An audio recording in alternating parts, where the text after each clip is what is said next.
Alright everyone, welcome back to the channel. So Bitcoin and the bullish CPI numbers, let's talk about it. So we've been waiting for these CPI numbers for a while now. The last report we had was basically a month ago. So what have we got coming in with the CPI? Core inflation is staying the same, 5.9% from last month. Consensus and forecast was that this was going to be another drop. However, this remaining the same as the last month is a good sign because we are in a downtrend since March of 2022. Leading on to headline inflation, this is much more important. This is down from 9.1%, one of the most brutal pulls that we've seen in quite some time. We've been steadily accumulating. I would like to point out there have been two times now where we have been having a decrease, but the trend is still kind of your friend on this one.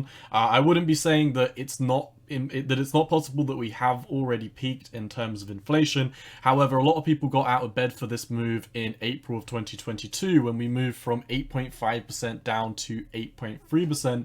And if we look at the markets, I've highlighted this was the entirety of April within this orange box here, and we basically dumped into this. And what we're having now and what we had back at these previous dates is basically a knee-jerk reaction to the CPI numbers, and this knee-jerk reaction pulled us basically somewhat immediately to the upside. It took us about a week or so. We came back and retested the release of the CPI numbers, this price region, but then we did move up and we had a knee-jerk reaction to the upside before coming in and pricing in the next bearish move back up for the CPI. This was the 11th of May, where if we do come over, you can see this was where we had April 2022 CPI numbers. So we priced in bearish CPI, the CPI moved back up to the upside once again. We had a knee-jerk reaction to the downside, consolidated before moving down, and we're still in this bear flag, we're still in this bearish trajectory.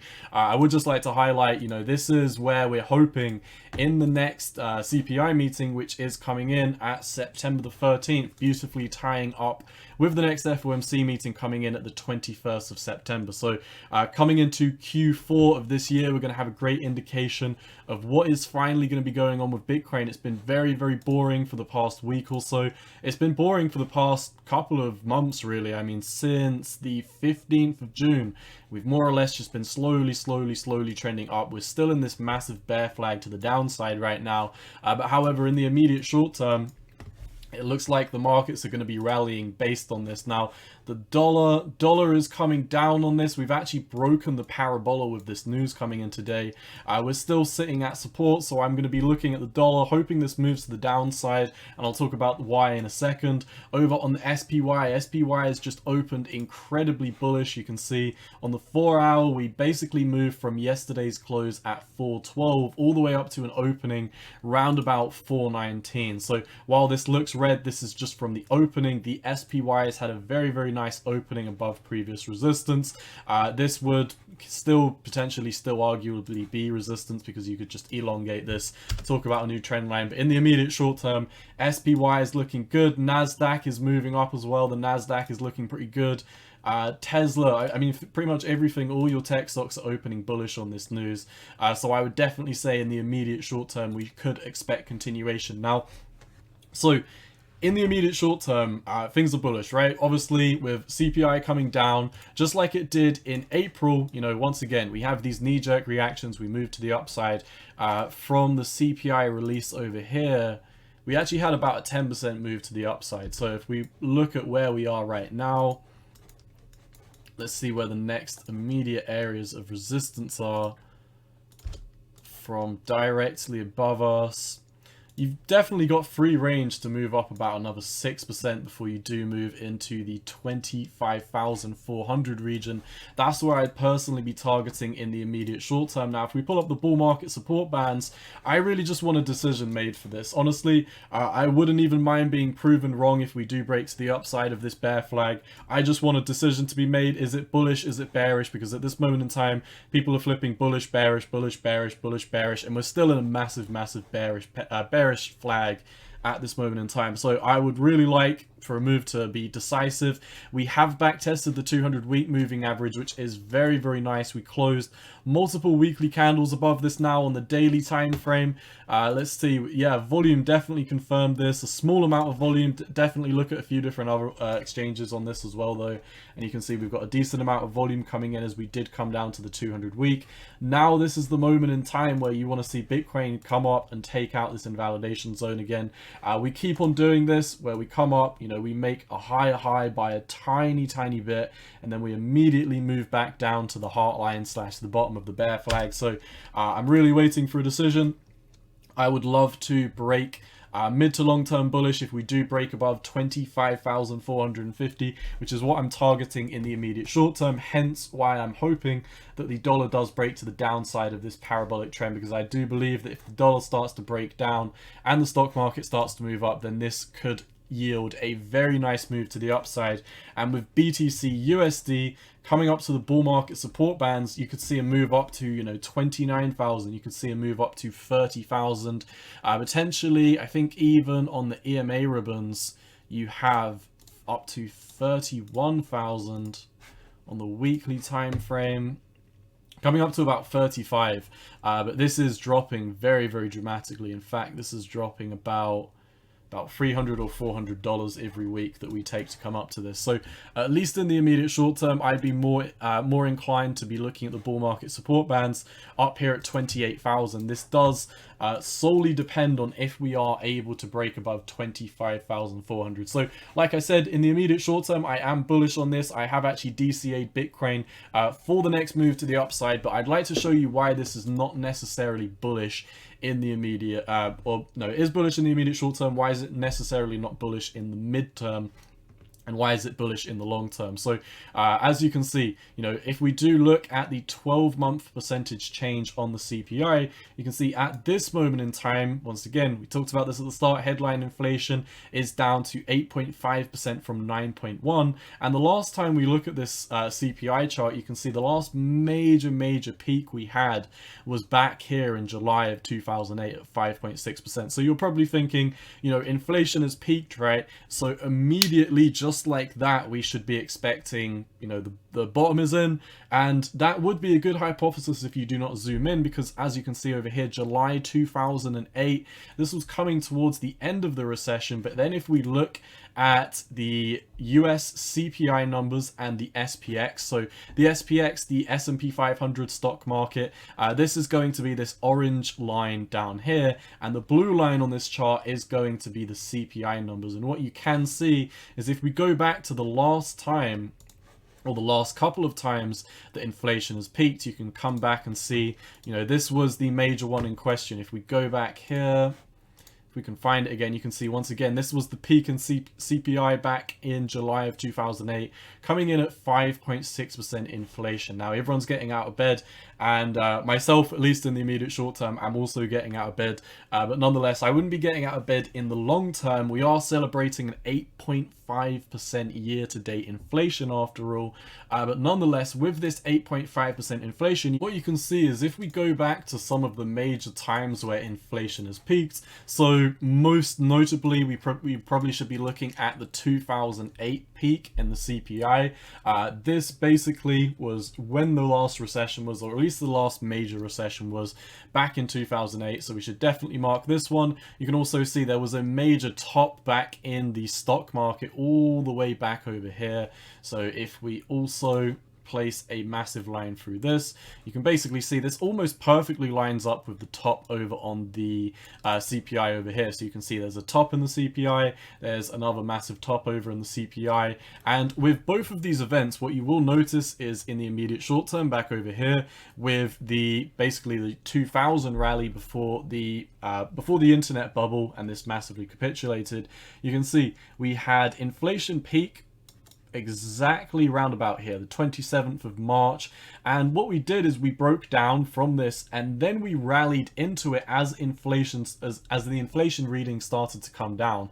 But what happened immediately after is, even though inflation had peaked in the immediate short term, and for the next foreseeable 2 years, the CPI would be moving back down to the downside, coming back down to a valuation of about 1% inflation, you can see the SPX was crashing throughout this entire time. Now, you can associate this with the stock market crash, so let's look at something more recent. Let's look at the 2008 recession, and what you can see with the 2008 recession is, once again, you know, the CPI pumped, we had our peak in terms of inflation, and with this, you know, the price actually pumped into this peak inflation, and as the CPI moved to the downside, what you can see is there were a few times where we did move back up, but we were still in a trajectory to the downside. So just because inflation peaked over here at a valuation of 5.6% back in July of 2008, you would have expected that, once again, this peak over in the consumer price index would have reflected a bottom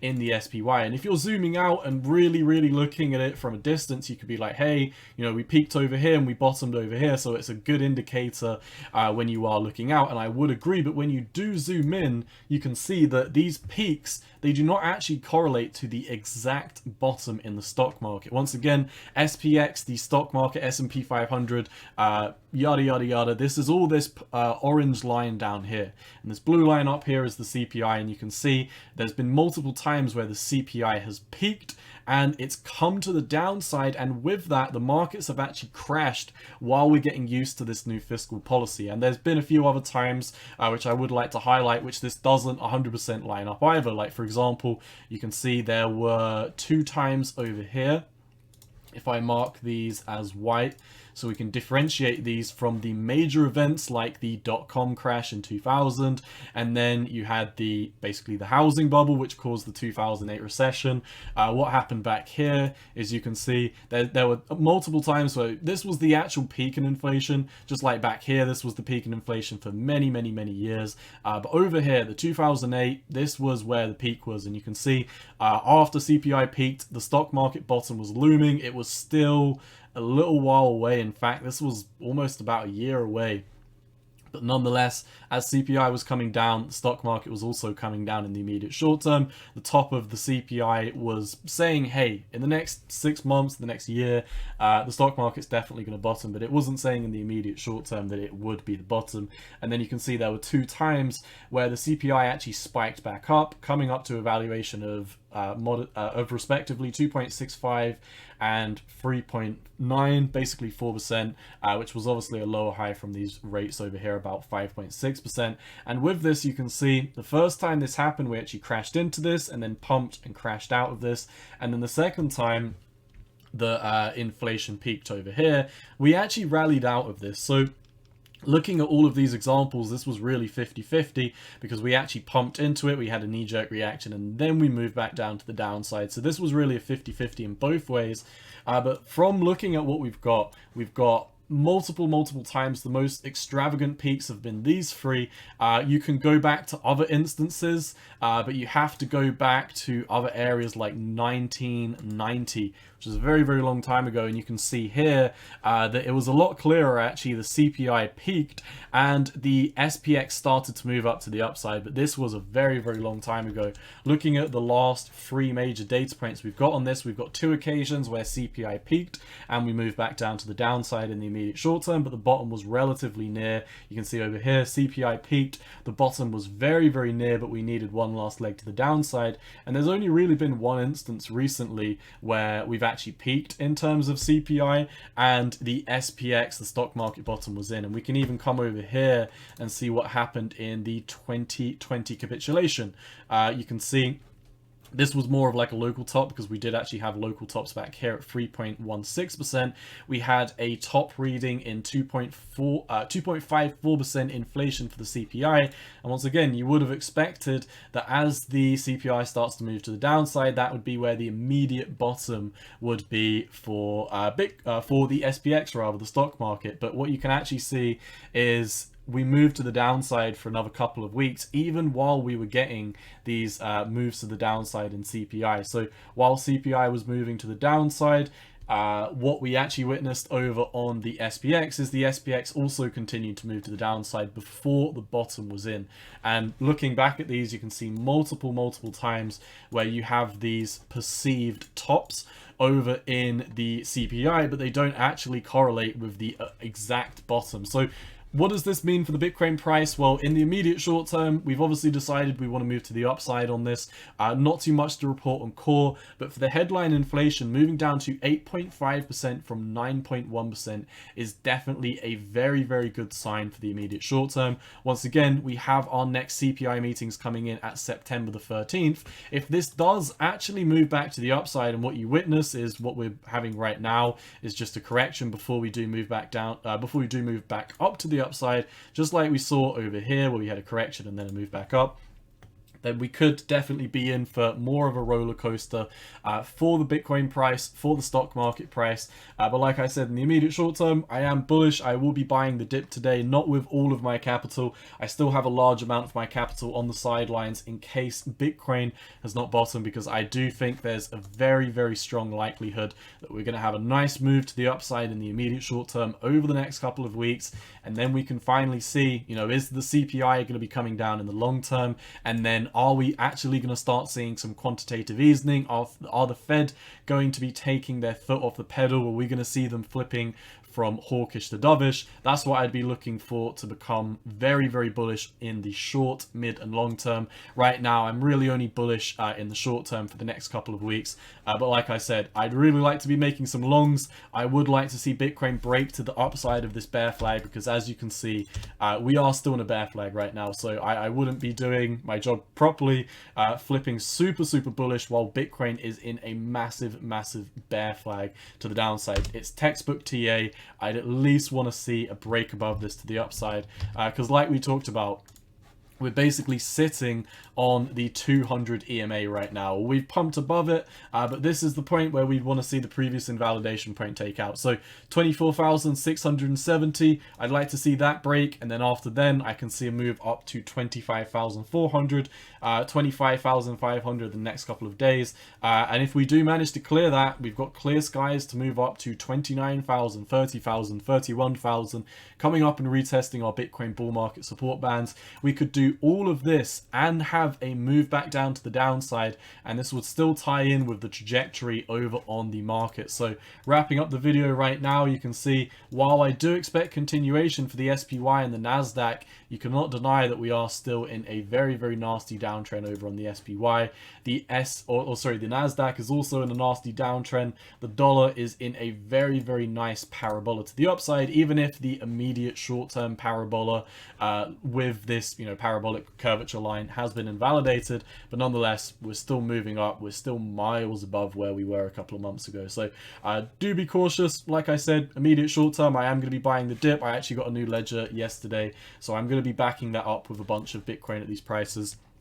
But I wouldn't be going all in until we do have some more confirmation. So that's all I've got for today. Once again, not too much to report with core inflation, but very bullish in the immediate short term that we are seeing CPI come from a 9.1% reading down to 8.5. That's all I've got for you today. As always, my friends, cowboy out. Peace.